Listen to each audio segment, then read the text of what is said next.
जय प्रभुपदा प्रभुपदा श्रील प्रभुपदा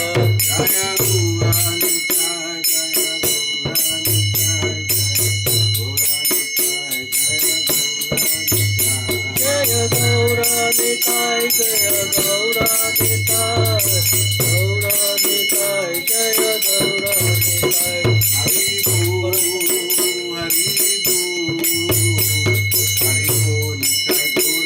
जय गौरा हरि बोल हरि बोल हरि बोल नित्य गौरा हरि बोल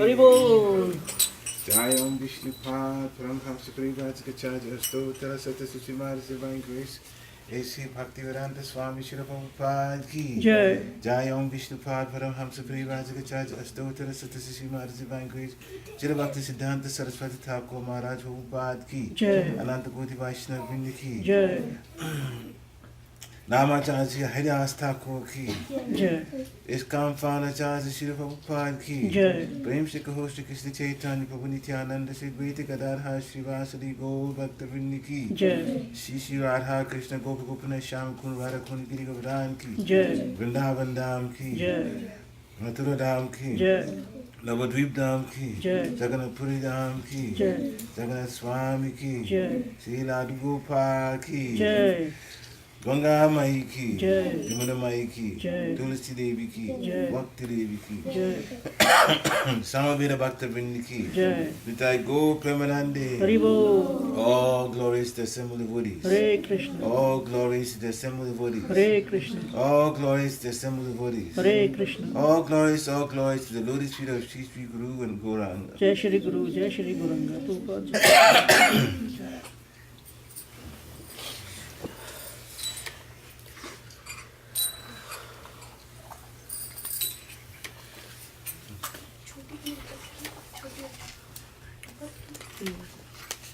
They normally have one round of japa. We do one round now जाओ Okay.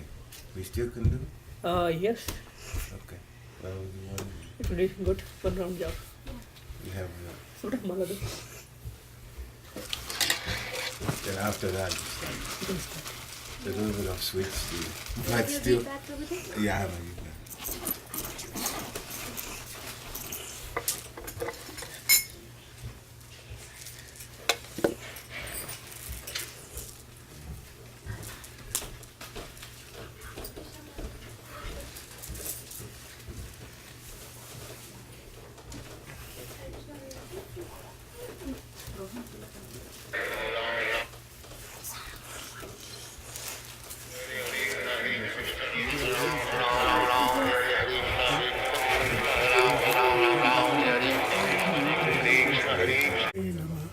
Shri Chaitanya Manubhishtam Sthapitam Yena Bhutale Swayam Vipakadamaya Mayati Swapadantikam Vandeham Shri Guru Shri Rupa Padakamalam Shri Guru Vaishnavascha Shri Rupa Sagijatam Sagana Raghunatam Vitantam Sajivam Sadhvitam Sadhvitam Parijana Sahitam Krishna Chaitanya Devam Shri Radha Krishna Padam Sagana Lavita Sahitam Vitam Cha Hey Krishna Karuna Sindhu Dinabandhu Jagapati Gopesha Gopika Kanta Radha Kanta Namastuti Tapta Kanchana Gaurangi Radhe Vrindavaneshwari Vishabhanu Sute Devi Pranamani Hari Priya Panchakalpa Tulubhyascha Kripa Suniva Evacha Patitanam Pavanebhyo Vaishnavebhyo Namo Namah Jai Shri Krishna Chaitanya Prabhu Nityananda Jai Advaita Gadadhar Shivasari Gaur Bhakta Vrinda Hare Krishna Krishna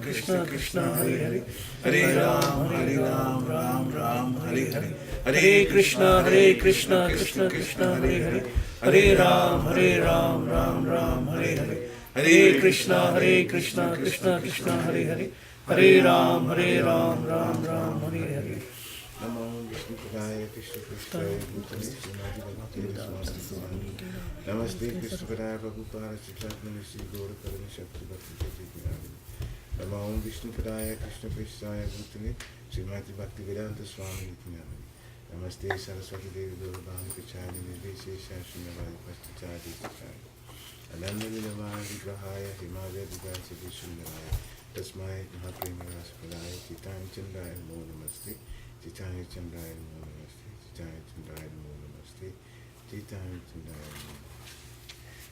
Hare Krishna. Hare Krishna. So, I haven't been here in a while. Yeah. Yeah, a number of things happened. Lately, it's just been travel. The couple of, these past 2 weekends, I was in Ohio. One was a wedding of my god sister, and the other one was for my spiritual master. My spiritual master left his body. Bhakti Vriksha left his body almost 8 years ago. And then they had a function for him to honor him.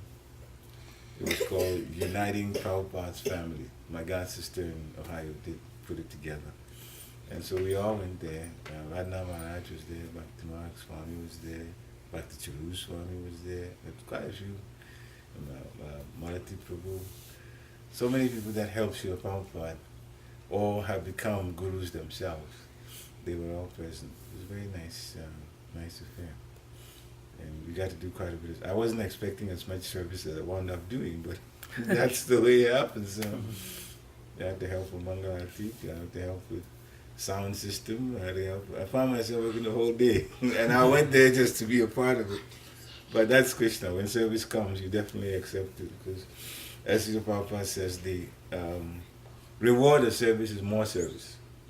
Actually, it's blissful to do service. When you get more service, you get more blissful. That's the way it is. So, anyway, for today, we're starting with, according to your sheets, I have it on computer. So, okay. Shinamamita, the nectar of the holy name. The nectar of the holy name. That's exactly what Namamrita means. Amrita means nectar. Nama, the holy name. Shri, in reverence to the holy name, put Shri in front. So Sri Namamrita, the nectar of the holy name. And the next sentence, it creates a spiritual atmosphere in the world. Wherever the name of the Lord is chanted, that place, it gets spiritualized. That is the potency of the Hare Krishna Mahamantra. The Lord Chaitanya, who is Krishna, that came in the bhav, in the mood of Srimati Radharani. But he's God himself. Krishna came. He has said this, that everywhere the name is chanted, that is a cleansed atmosphere, it's a spiritual atmosphere.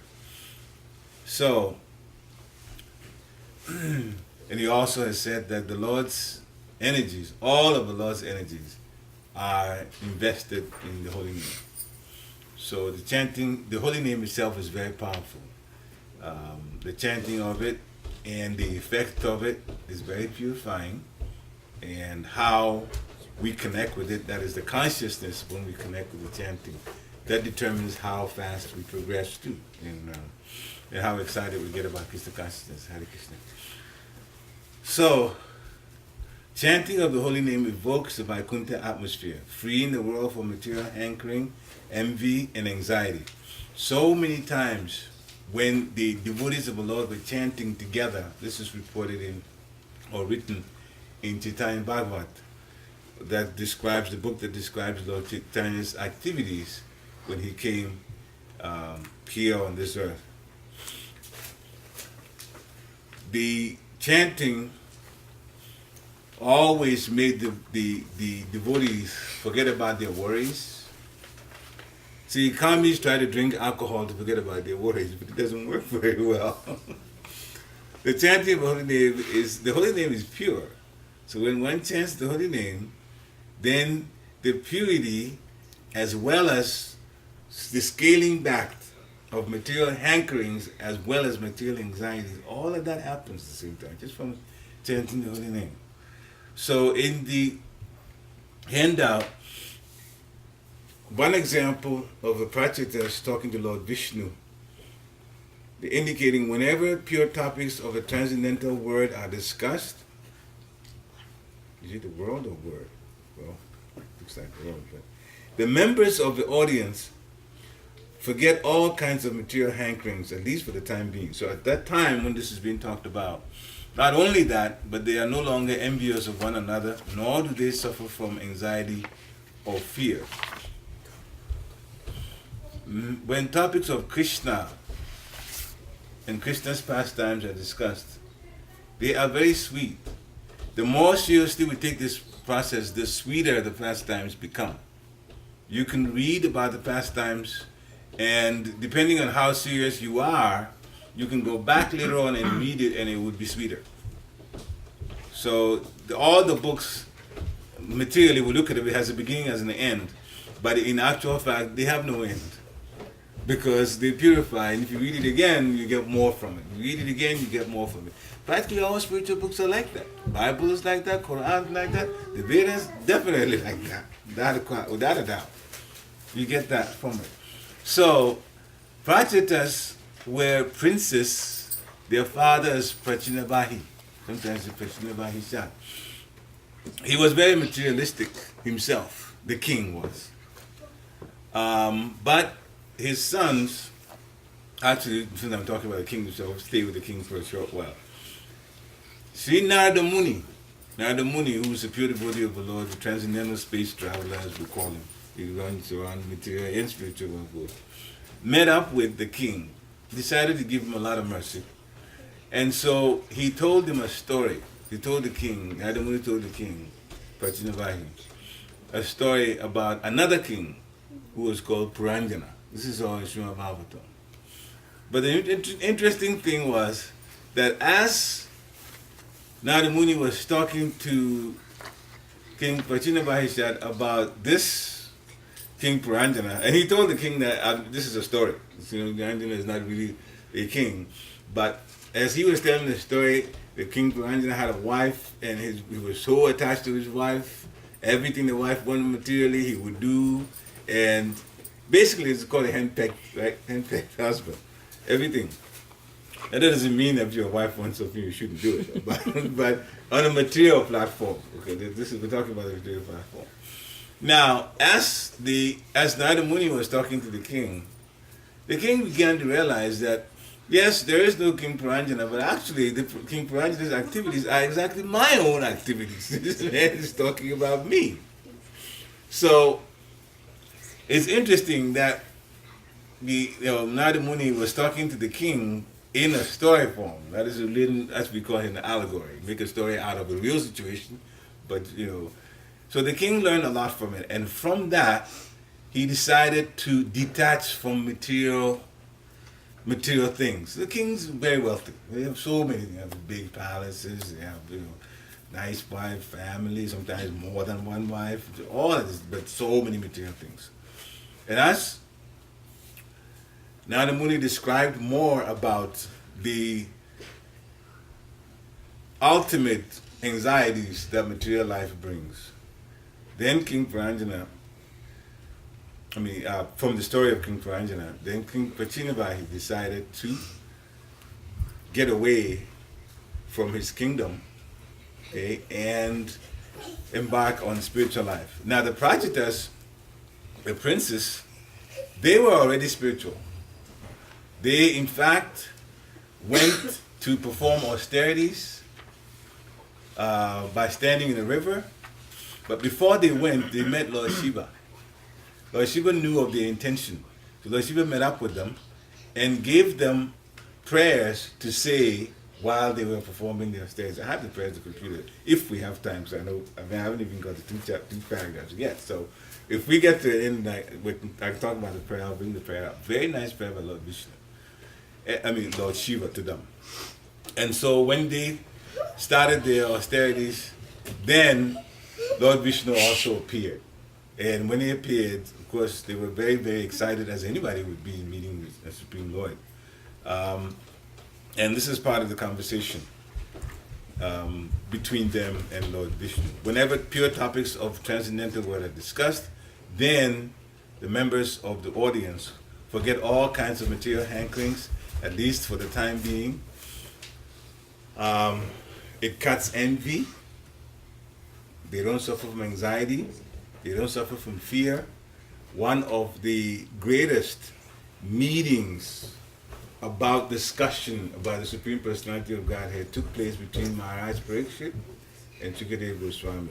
Those who were in attendance were also very, very alert. The Srimad Bhagavatam is spoken in 7 days. Nobody wanted to go anywhere. They left everything and they listened.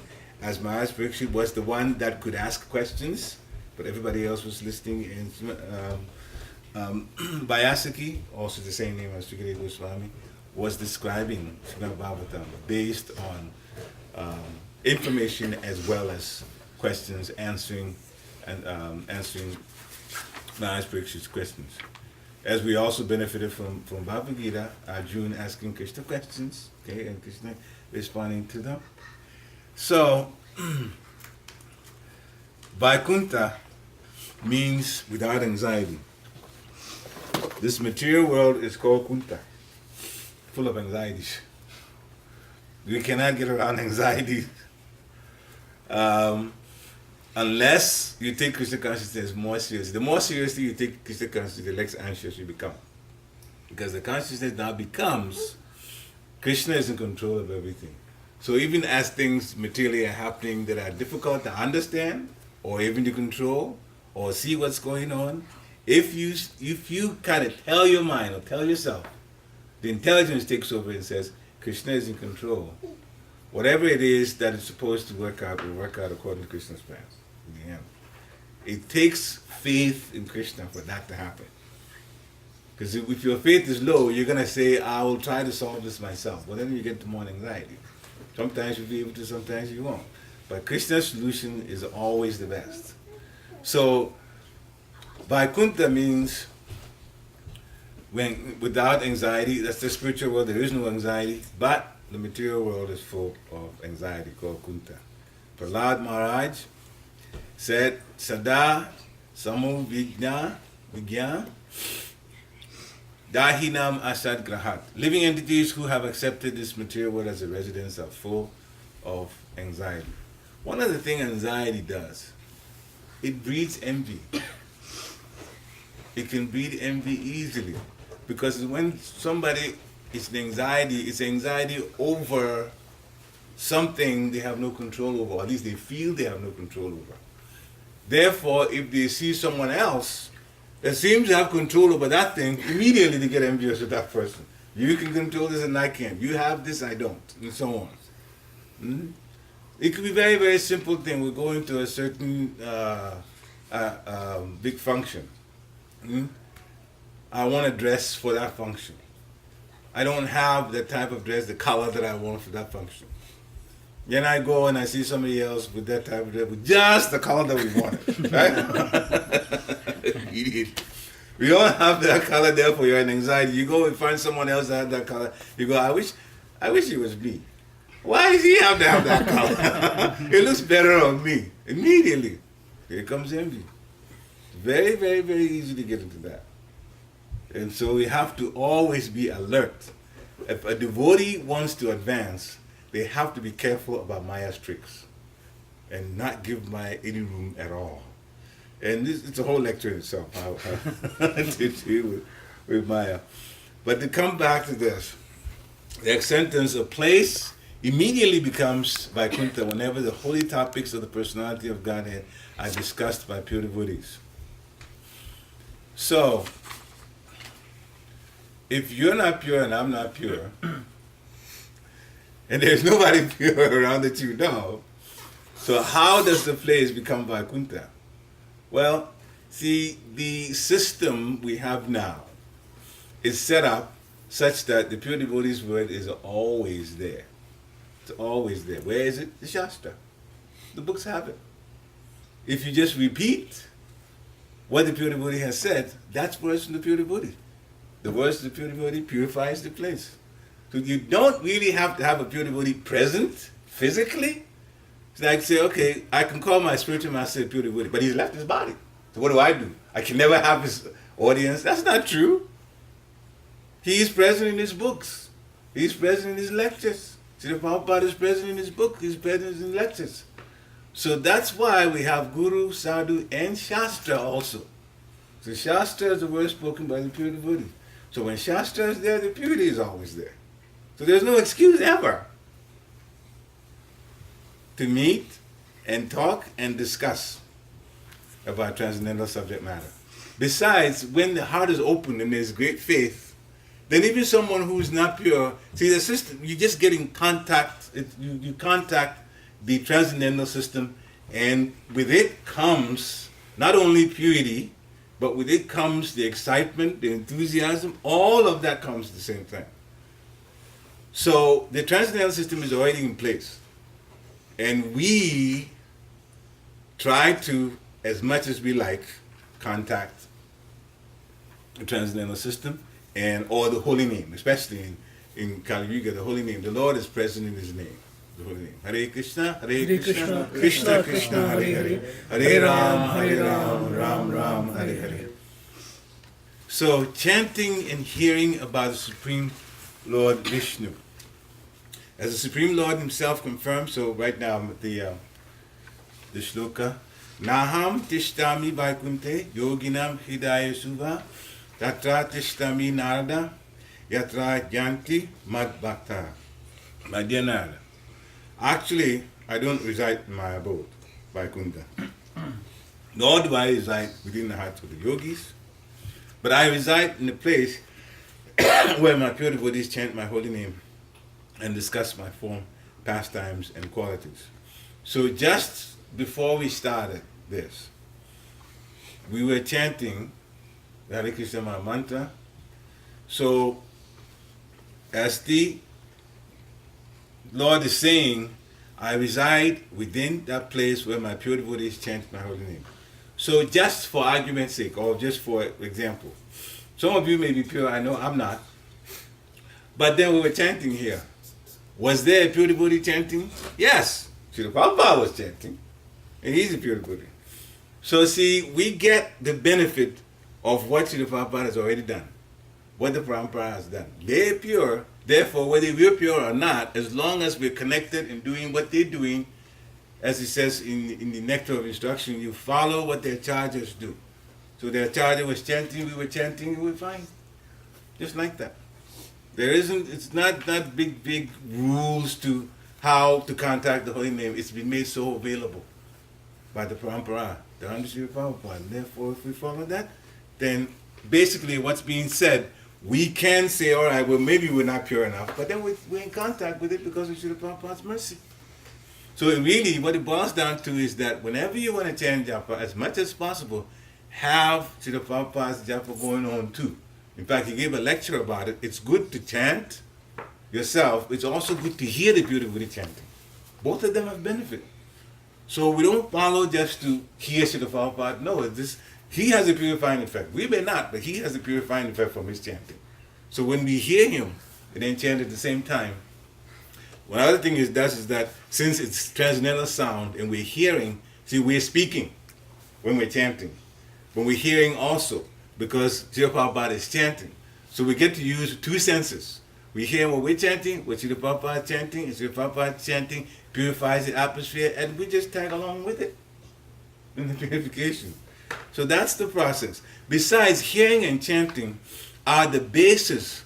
There are 9 processes of devotional service. Hearing and chanting are the first 2. They are also the basis for the other 7 processes. Basis means that unless you hear devotedly and chant sincerely, you cannot do the other ones so well.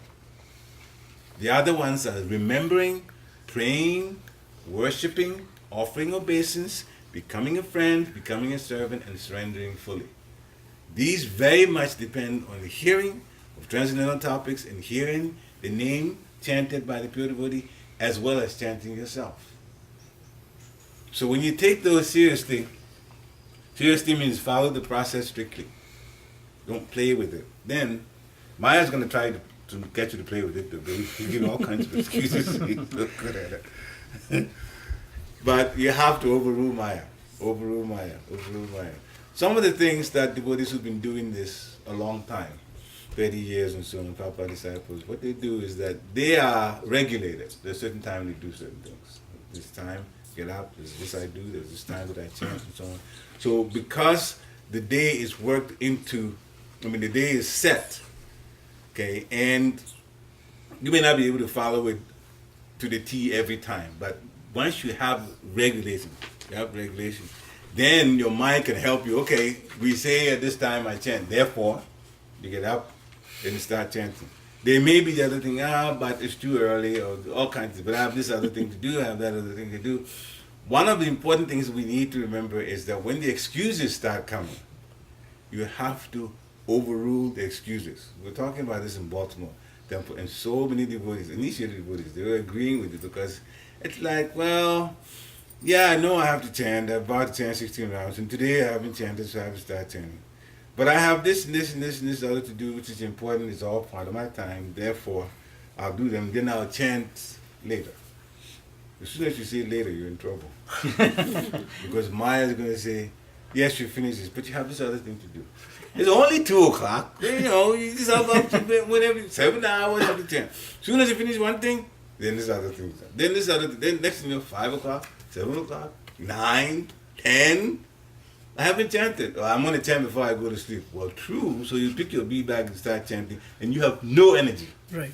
Because you use all the time, you're chanting, you're going to sleep. So that's called chanting in the mode of ignorance. You can't sleep when you're chanting. You're supposed to be enthused. You're supposed to be, chanting with paying great attention. But because we allowed Maya to tell us that we had other things to do, now we push the chanting so far back that we want to chant, but we have no energy, and therefore the quality, we do the chanting, but the quality is very much compromised. So what it turns out, what needs to be done is, first, the understanding should be that Krishna is time. He said it in Bhagavad Gita, time I am. He is time. Therefore, if Maya comes out with the excuses, you have this material thing to do, that one to do, overrule all of that. Chanting is most important. So you chant anyway, knowing very well that it means your material schedule is off because you decided to chant, but you will be surprised 100% of the time. If you take the time and do the spiritual thing first, the chanting first, Krishna will adjust the rest of the material things, and your day will be just fine at the end of the day. Never fails. It never fails. It never failed in my life, and I've talked to other devotees, they say the same thing.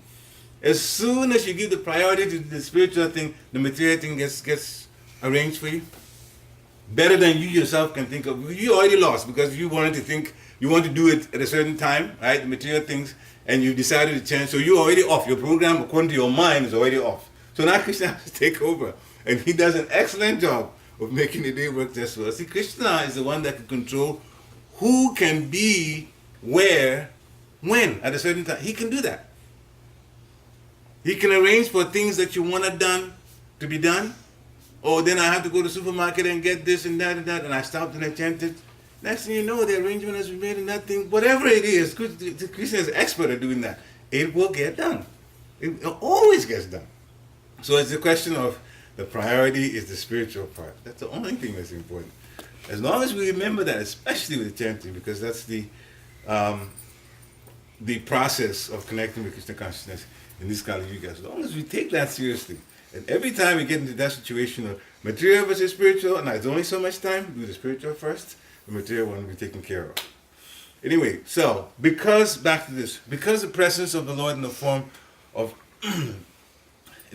transcendental vibration, the Vaikuntha atmosphere is evoked. This atmosphere is without fear and anxiety. One living entity does not fear another. By hearing the holy names and glories of the Lord, a person executes spiritual activities. Srimatam Swagata Krishna Punya Shavana Kirtana. This particular text was repeated by Srila Prabhupada so many times. The whole text is Srimatam Swagata Krishna Punya Shavana Kirtana Hridyantam Stohya Badhani Vinavati Suhit Satam. The translation is Sri Krishna, the personality of Godhead, who is Paramatma, the super soul, who is in everyone's heart, and the benefactor, who gives benefits to the truthful devotee. Krishna cleanses the desire for material enjoyment from the heart of the devotee who has developed the urge or eagerness to hear his messages, which in themselves are virtuous when you hear it properly and you chant it properly. So that is the translation.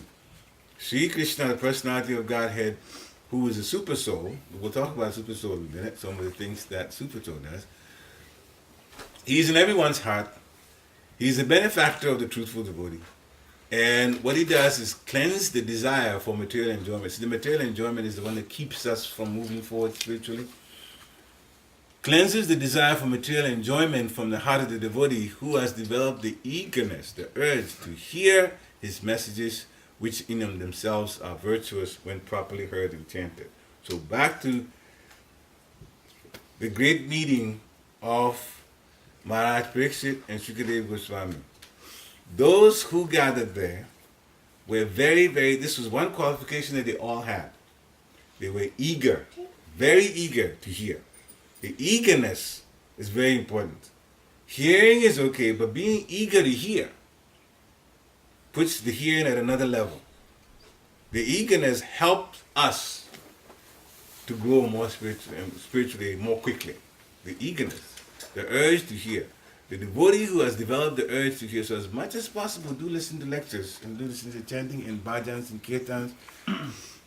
It may sound a little bit of a challenge initially, but after you've done it for a while, just like doing anything else, it becomes habit, it becomes normal. Now the great thing is that this is not normal. This is transcendental. So when transcendental becomes normal to you, you're doing very well then. Okay? Because you just want to hear and hear and hear some more. In fact, Krishna will give you different ways of hearing. So the sages also. The sages as Naimisharanya, the forest, where they gathered. Some of the sages were not at the meeting of Shukadeva Goswami and Maharaj Pariksit, but Sutta Goswami was there. And so the sages met Sutta Goswami, well, they all met in Naimisharanya, and they appointed Sutta Goswami, this is the beginning of Srimad Bhagavatam, first canto, and asked him to speak on the topics that were discussed in Srimad Bhagavatam by Maharaj Pariksit and Shukadeva Goswami. And again, the section about that talks about the sages, it brings up the same point. The sages, they get the best qualification was their eagerness to hear. They really wanted to hear. Now, the eagerness helps us to be excited in Krishna consciousness and helps us to grow. So, a person's material hankerings stop. Okay, back to the text. The Sankirtan movement, started by the Society for Krishna Consciousness, is meant for creating Vaikuntha, the transcendental world that's without anxiety, even in this material world. So see, this process doesn't wait to get back to the spiritual world for the excitement to be there. So wherever, and that's why Lord Chaitanya also said, birth after birth, this is Shastaka's 8 slokas to get. Birth after birth, I want to serve you. I'm not interested in anything else. Not money, not nice things, not beautiful women. I just, birth after birth. Well, birth after birth, what's birth after birth? Birth after birth doesn't happen in Vaikuntha. It only happens in the material world. People get born in the material world. So he wasn't even thinking in terms of Vaikuntha. Service. So he was in the material world at the time, and he's saying that even if I come back over and over again, I just want to be able to serve you. Okay, so the Krishna consciousness creates Vaikuntha everywhere. And that's why in the text before this, the Lord says, my dear Narada, I don't even reside in Vaikuntha. Well, is that really true? The Lord is not in Vaikuntha? The Lord is in Vaikuntha. So we need to understand what that means. He says, I reside in the place where my devotees are talking about me. Okay? So obviously, wherever the devotees are talking and are singing the glories and the pastimes of the Supreme Personality of Godhead, then he's there. So it doesn't mean that he's not in Vaikuntha. He's wherever it's happening. So if it's happening in the spiritual world, of course it is. He's there. Okay? Wherever it's happening, he's there. So the priority was given to when the pure devotees, wherever they are, when they're chanting the name, wherever they are. So he's saying, I don't reside in Vaikuntha to let people realize that it's not just when you go to Vaikuntha then you find the Supreme Personality of Godhead, but when you're in the material world and you don't. No, that is the point he's really making. The point is, wherever my name is being chanted, my glories are being described, I'm there, wherever it is. Okay. Yeah. So I don't reside in Vaikuntha, basically saying that you shouldn't think that it's when it's Vaikuntha that you contact the Supreme Lord, all these things happen, and all of us here are unfortunate. No, the holy name has been brought here. Lord Chaitanya himself brought it here. So we are also fortunate as long as we connect with it and we also chant like that. So, the method is the propagation of the Shravana Kirtana process, the hearing and chanting, throughout the world.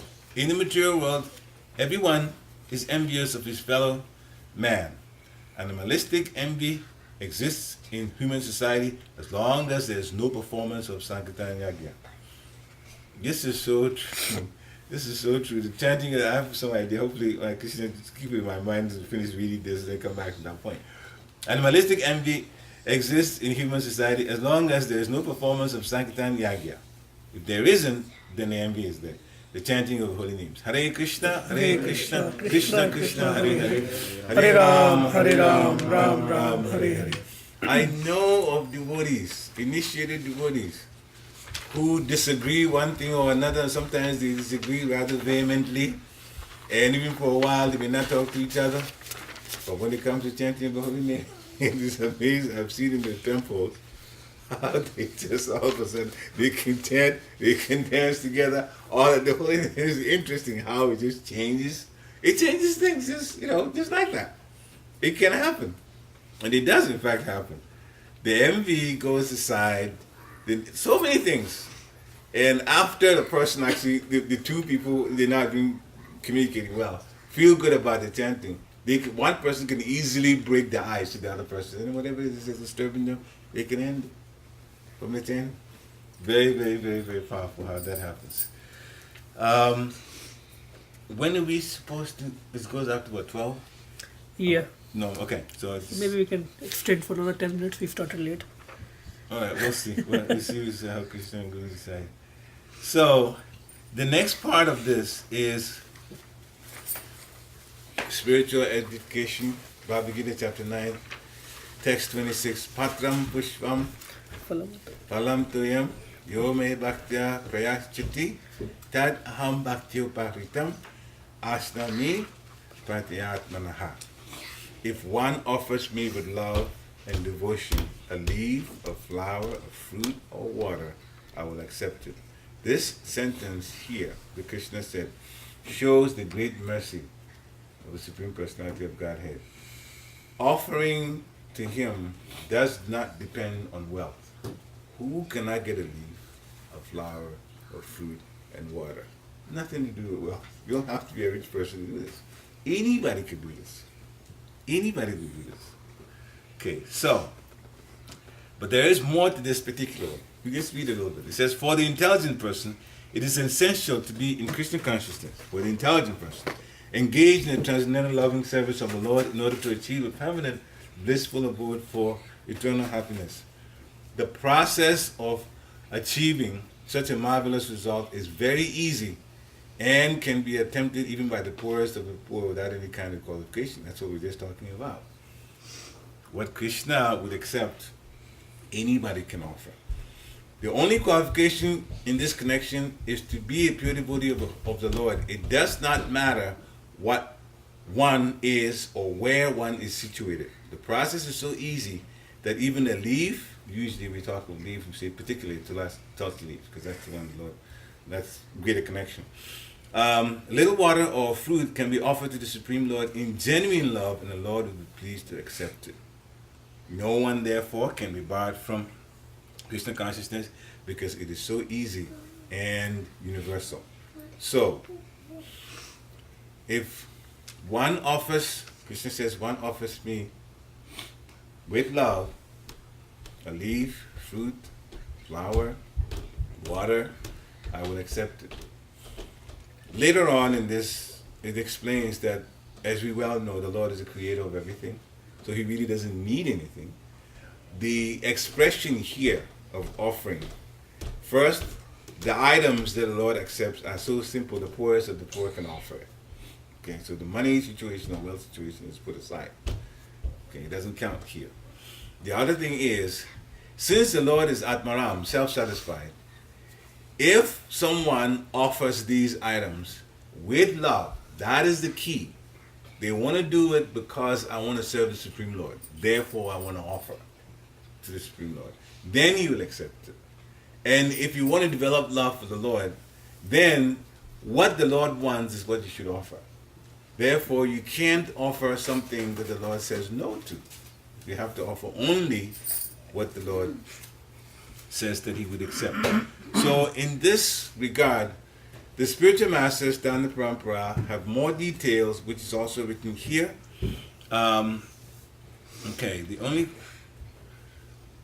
No one can be barred from Krishna consciousness because it's so easy and universal. Now, I could have said it, but we do come to that point that I was going to make, so we'll just read on. Who is such a fool that he does not want to be Krishna conscious by this simple method and thus attain the highest perfectional life of eternity, bliss, and knowledge? Krishna only wants loving service and nothing more. That's it. Krishna wants loving service and nothing more. So even offering or chanting or serving the deity, all of that, when it's done with love, then Krishna accepts. Okay, there is a process, because I know it says that the qualification connection is to be a pure devotee of the Lord. So here we come again, we're not pure. So what happens to us?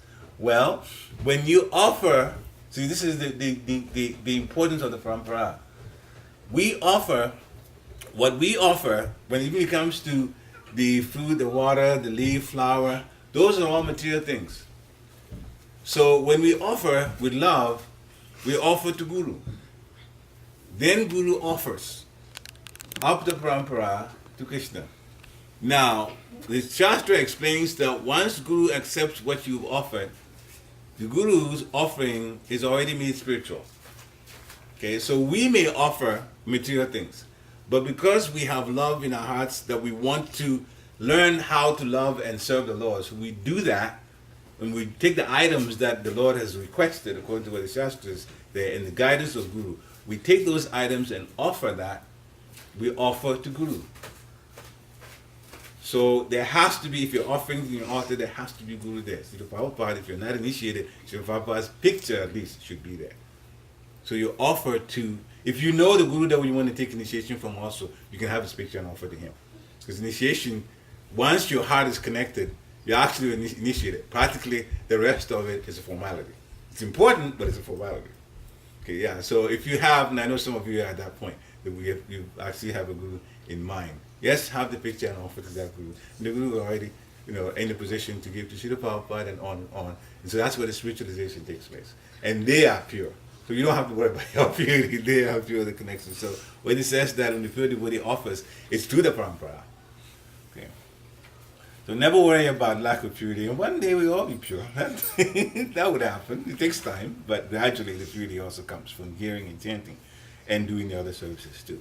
So,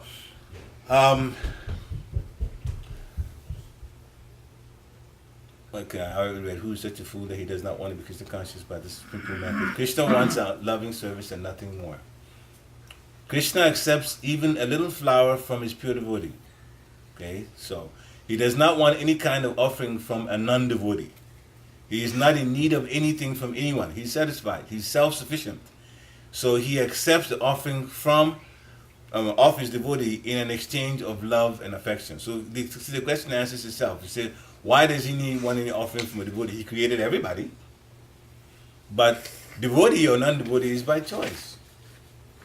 Some people know there's God, they don't want to do anything with God, have anything to do with God. And then some people know it's God, and take God consciousness seriously. So those are devotees. So you don't want to be devoted. This happened in Mahabharata. Duryodhana, big non-devotee. But Krishna came to Hastinapur, and Duryodhana wanted to wine and dine him with everything. Krishna said no. He said no. He said, I'll go to the house of Vidura. Why? Because Vidura is a devotee. He just literally rejected him. Duryodhana got mad at anything. It still didn't matter to Krishna. He just rejected him. Then he went. So here's an example of he will not accept offerings from a devotee because it's based a non-devotee. It's based on love. Non-devotees don't have love for Krishna. So he doesn't have anything to do with them. They just stay in material energy and struggle with the stringent laws of material energy. Anyway, so to develop Krishna consciousness is the highest perfection of life. Bhakti is mentioned twice in this verse in order to declare more emphatically that devotion service, bhakti, is the only means to approach Krishna. No other conditions, such as becoming a Brahmin, a learned scholar, a very rich man, great philosopher, can induce Krishna to accept some offering. See, because Brahmin, scholar, rich man, philosopher, what do they have that God doesn't have? Whatever their prestige, what does he need from them? Nothing. So it's love that works. And love is the basis for devotion service. Without the basic principles of bhakti, nothing can induce the Lord to agree to accept anything from anyone.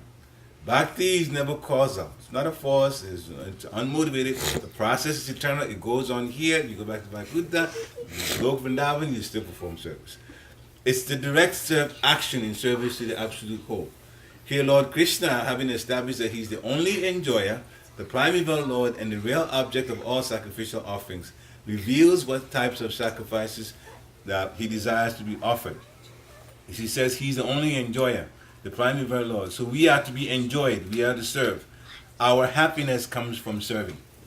People think, all right, but if somebody serves me, then I'm happy. No. When we serve the Supreme Personality of Godhead, that's when we become happy. If we don't, that's when we get an anxiety. So it works like that. So He's the Supreme Enjoyer. If one wishes to engage in devotion service to the Supreme, in order to be purified and to reach the goal of life, the transcendental loving service of God, then one should find out what the Lord desires of him. One who loves Krishna will give him whatever he wants, and he avoids offering anything which is undesirable or unasked. Very important, because if we say we love Krishna and He wants us to serve in one particular way, that's the way that we should. Otherwise, then we are not lovers. We are controllers. We are trying to, we'll give you this, we'll give you this, we'll give you this. So we have to obey. Besides, we are servants, and He's the king. So obviously, if He says, I want it this way, the servant has to do what the master wants. Thus, meat, fish, and eggs should not be offered to Krishna. If He desired such things, He would have said so. So instead, He clearly requests that a leaf, fruit, flowers, and water be given to Him. And He says, of this offering, I will accept it. Therefore, we should understand that He will not accept meat, He will not accept fish, He will not accept eggs. Vegetables, grains, fruits, and milk are the proper foods for human beings and are prescribed also by Lord Krishna Himself. Whatever else we eat cannot be offered to Him because He will not accept it. So see, we're not vegetarians. Some people, that one guru coined the word, says we're not vegetarians, we're Krishnatarians. We eat what Krishna eats. Some is vegetarian, but it's not everything vegetarian that we eat either. So, so what's offered with Him, that's what we eat. Okay, so, okay, where are we? Sometimes He will not accept me. Okay, vegetables, whatever else we eat cannot be offered. He will not accept. That's, we cannot be acting on the level of loving devotion. Yeah, we talked about that. We cannot be acting on the level of loving devotion if we offer such food. 3rd chapter, verse 13. Krishna explains that only the remains of sacrifice are purified and fit for consumption by those who are seeking advancement in life. This is very important. Very, very, very important. I've lost quite a few Matatis. There's something I want to talk about that really, really affects you. You got one person, maybe you should tell everybody else what I'm about to say. There are some people who say they want to cook and offer to Krishna, and they want to offer Krishna the best, right? So when they cook, they want to taste to make sure that the food is fine before they offer to Krishna. Bad thing to do. Alright, so now you heard it, tell all the Matatis. You do not do that. Why? Well, we'll get into why. See, this text says that those who are seeking advancement in life and release from the clutches of material engagement, they have to taste or eat the remains of the food. So if you want to give Krishna something nice, and for that you say the reason that I want to make sure it's nice is I'm going to taste it first, as soon as you taste it, that's not remnants. You've eaten before the Lord. You can't do that. Alright? As soon as you eat first, because it tastes means you eat something. How can that be remnants then? We eat remnants. So you cannot eat before the Lord eats. So you have to first pay attention to what you're doing when you're cooking. Okay? So there may be a little salt, there may be less salt. Don't worry about that. The Lord accepts the devotion. Later on, when it's offered, and then you have the remnants, the prashadam, and you're eating and you need some more salt, then put salt in it.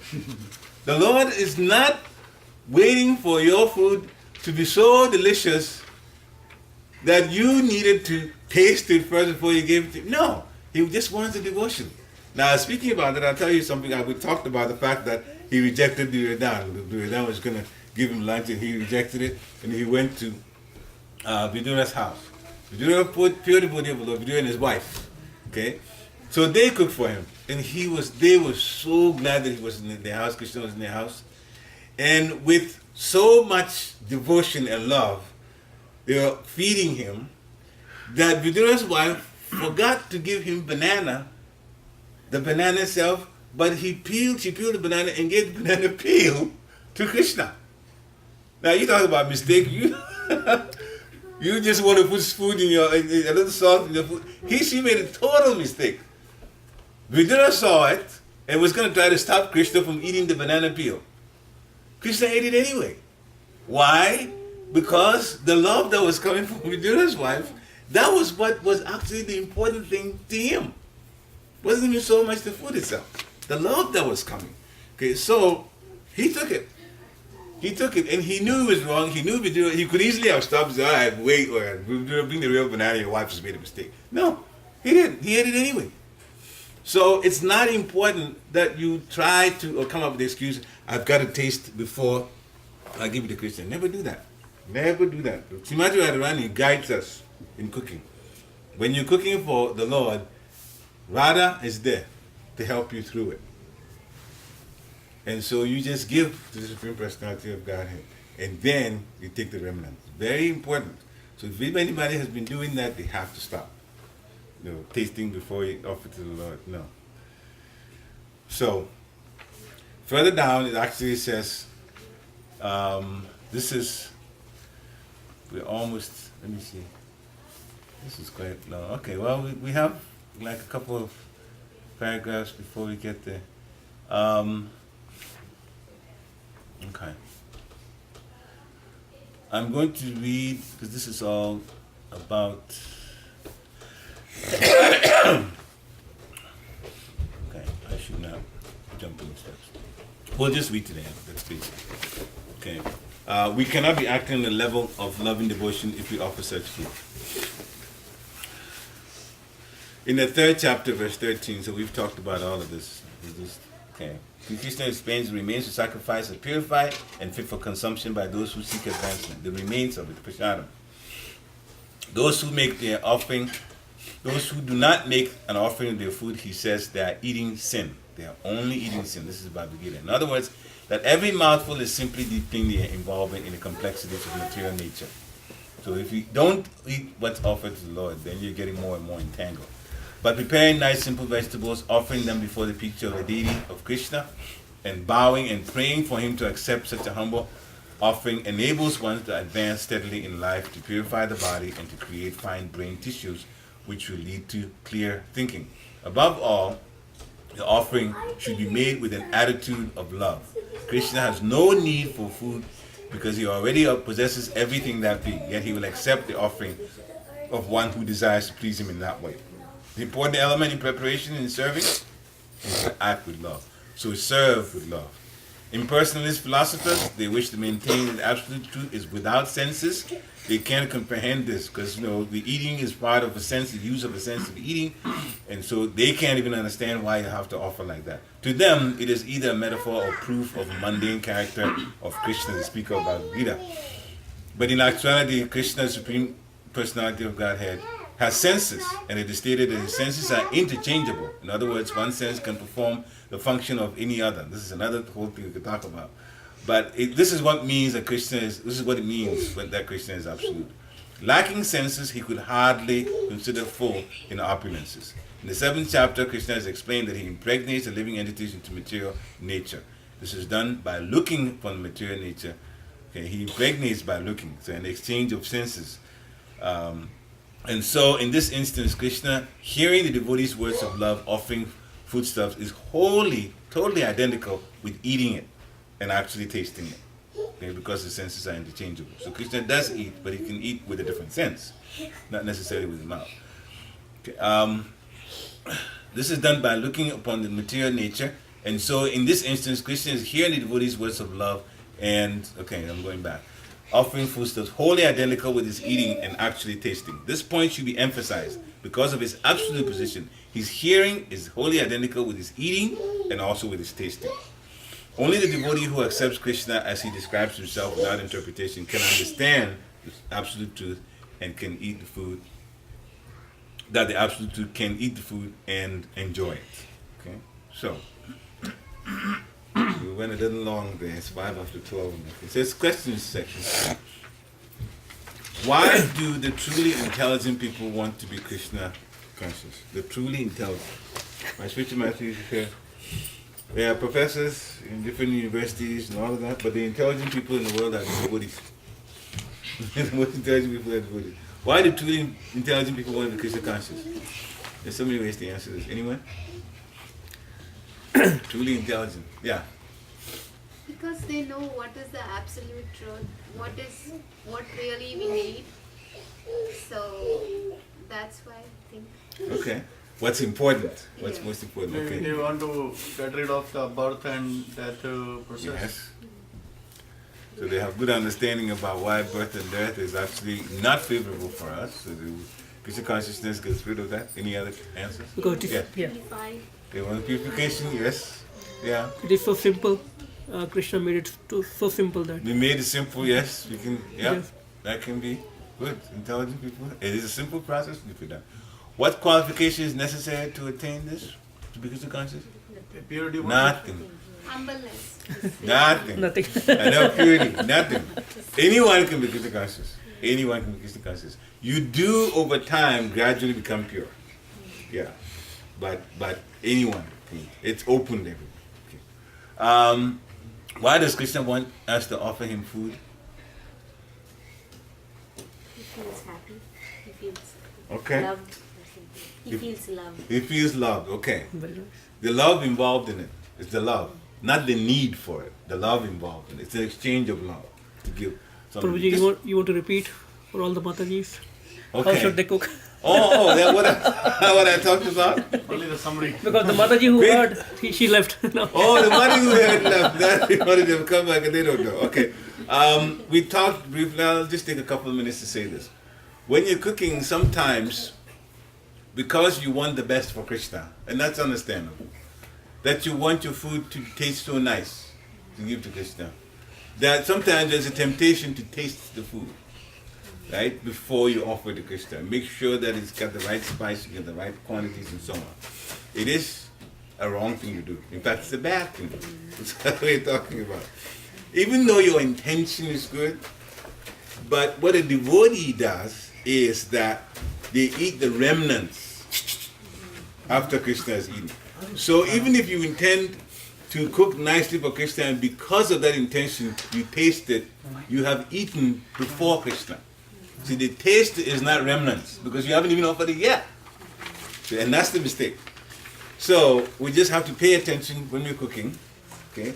And even if you're not sure about how the spicing is, you understand, yes, you just answered it. Why does he want us to offer him food? It's the love, not the spice, just the love. That's all that's important. So you offer it anyway, and after we get the mercy of the Lord by the remnants, eating the remnants. And at that time, if you want to change the spice, you can then. At that time, you can. But before then, if you taste it, you've actually eaten before the Lord. And that's why it's not. Okay, so that's the point Thank we you. talked about. From whom will he accept these foodstuffs? Devotee. From the Guru. Okay, yes, from the pure devotee, from the devotee. He doesn't accept. Guru is the pure devotee. But who offer with love. Yeah. When you offer, we offer to the spiritual master. Okay, so even if we're not pure, the spiritual master purifies it. So by the time it gets to Krishna, it is pure. Okay, yeah. So see, Guru's role is very important here. Okay, what are the spiritual benefits of offering food to Krishna, then eating the prasadam, then eating it? What's the spiritual benefits? We grow in Krishna Where consciousness. Krishna, what was the We grow in Krishna consciousness. Yeah, we grow more in Krishna consciousness. Yeah. This is also part of this, the mercy that we get from Him. Okay. Why do impersonalists feel that God cannot eat? Why do they feel that He can't eat? Unfortunately, I did not describe much there. This is a part that I read through. So if you don't, I can. Anyway, anybody? Why do impersonalists feel that God cannot eat? They think it is a mundane activity. Yeah, part of it, yes. They don't think Krishna has senses. Yeah. They don't think He has senses. Eating is part of sense. The sense of tasting is part of sense. So they decide Krishna can't eat. They have decided Krishna cannot eat. What is special about Krishna's senses? Any sense can. In this sense, can do the other. Yeah, it's interchangeable. So all of this side was just what I read. Oh, you weren't anything here at the time. Oh, okay. All right. So the senses are interchangeable. So He can look at what you've offered, and it's the same thing as tasting it. Okay. Yeah, that's the difference. So you wonder, we put it there, and then you come, and it's the same thing. Has He eaten? Yes. But He doesn't eat the way we eat. We use our physical body, only the mouth that works. But Krishna's senses are, so He can change. Discuss the difference between prasadam and non-prasadam. Okay, prasadam is mercy from the Lord. Non-prasadam is what? That Sin. one. Sin. Good. He is sin. Yeah, that's all. I think we'll stop here. We could have gone on, but there's very little left. Or do you want me to go on? Because I'm looking at the time now. Whatever you We want. can stop here? Okay. Srila Prabhupada ki Jai. There was very little left, but you can read.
Vishnupad Paramhamsa Privajikacharya Astottara Satyasuttimar Divine Grace Abhayachana Bhakti Vedanta Swami Shri Prabhupada Ki Nitya Lila Pravishta Om Vishnupad Paramhamsa Privajikacharya Astottara Satyasuttimar Divine Grace Shri Bhakti Siddhanta Saraswati Thakur Maharaj Prabhupada Ki Ananda Bodhi Vaishnavin Ki Ramacharya Shri Haridas Thakur Ki ISKCON founder Acharya Shri Prabhupada Ki Prem Se Kaho Shri Krishna Chaitanya Prabhu Nityananda Shri Dvaita Gadadhar Shri Vasari Gaur Bhaktavinda Ki Shri Shri Radha Krishna Gop Gopinath Shyam Kund Radha Kund Giri Govardhan Ki Vrindavan Dham Ki Mathura Dham Ki Navadvip Dham Ki Jagannath Ki Puri Dham Ki Jagannath Swami Ki Ganga Mai Ki Jamuna Mai Ki Tulsi Devi Ki Bhakti Devi Ki Samavira Bhakta Vindi Ki Vitai Go Premanande. All glories the symbol of the body. All glories the symbol of the body. All glories the symbol of the body. All glories to Lotus feet of Sri Sri Guru and Gauranga.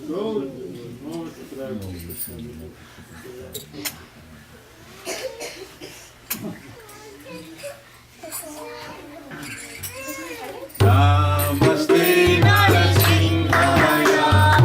Namaste Narasimhaya. Pranadadadayani. Pranadadadayani. Hiranyakashipu Raksha. Hiranyakashipu Raksha. Shilatanka Rakshanaye. Shilatanka Rakshanaye. Toli Singha Paratoli Singha. Yato Yato Yamitato Nichinya. Ahiri Singho Hidayeri Singho. Nishinga Madin Saranam Prapade. Nishinga Madin Saranam Prapade. Avakaratam Valavade. Yata Abhuta Singha. Lalita Hiranyakashipu. Nanubendam. Ekavadita Nara Ariyuta. Jaya Jagadita Hare. Jaya Jagadita Hare. Jaya Jagadita Hare.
महाराज की जय गो प्रेमानंदे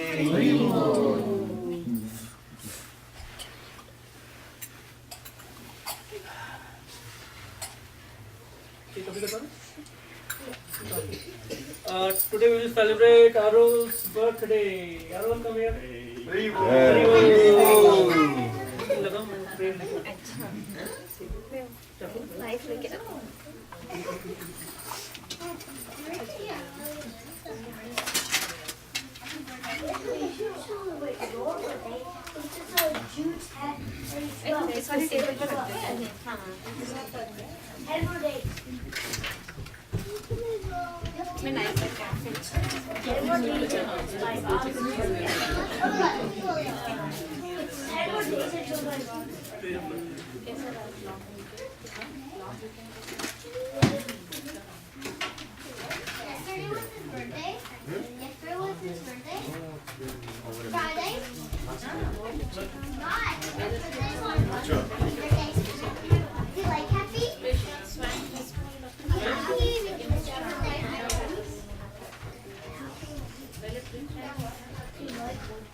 वहाँ का भी अच्छा था काफी Baltimore वाली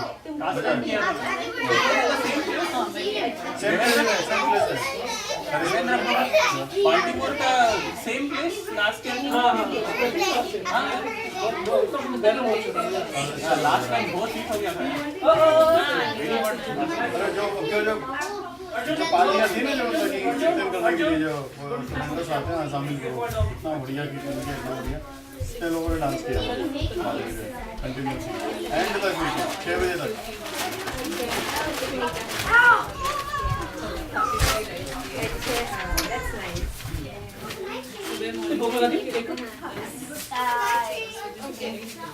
Our birthday is this month. Happy birthday to you. Happy birthday to you. Happy birthday to Arul.